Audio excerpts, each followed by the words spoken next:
Hey gardeners, I wanted to show you my yard. So I'm in North Carolina and it is mid-April 2026 and we are in a severe drought to the point where there is no fires allowed anywhere in the state because things are so severely dry. So normally this time of the year I would go here in this, this bed on the side of my house, and I would put down my wildflower seeds. And I took the seeds from last year's beautiful wildflowers that grew, and I harvested them and I put them down. Now, the truth is that I'm not able to water this because we got to conserve, but you will see here, and I'm going to show you this. What you're going to see is my actual garden still has things that are blooming, right? I did put some sage down at the beginning before it got in a drought, but this is all stuff with the exception of that rosemary. And don't be surprised if your rosemary dies this year. If it's really young, it's not you, it's the heat, it's the lack of water.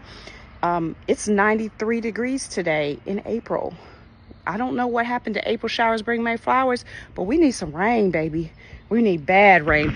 And so you see here, all this right here are my perennials. So everything you see here that has grown is perennials. I have not watered. I did not put down fertilizer. I did not go, and even look at this clematis. Ooh, isn't that gorgeous? I just love that so much. So the point I'm making is that I like to plant things that are native to my area, that are perennial and extremely hardy.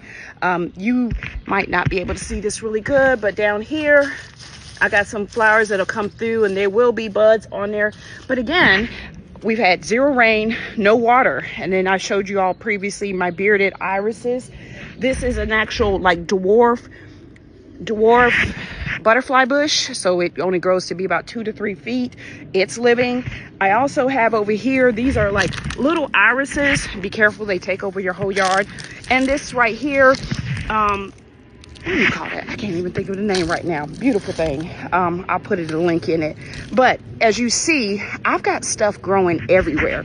And that is because I have planted things that are native to my area and that are perennial and drought resistant. So perennial just means it comes back year after year.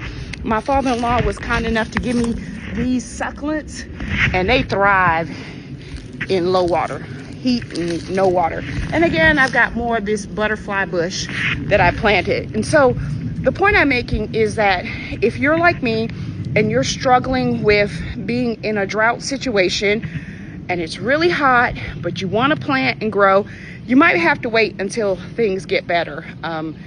That's just the reality of it. But when you do decide to plant, I highly encourage you all to find things that are native. And if you want to know what's native to your particular area, you can research. You can do a Google search and say native to North Carolina. You can even get specific in terms of the area, because I'm 7B. This is black-eyed Susans. Another thing I try to do is plant stuff that's deer resistant. Black-eyed Susans aren't, but sometimes the deer leave them alone and other times they eat them all up. But the point is that I do have green going on in my yard, and this stuff will not die even if there's no rain for another 2 weeks. And so the point is, plant things that are native to where you are, perennial, and it is a way of ensuring that even in the midst of drought and harsh conditions, they come back year after year. Happy gardening.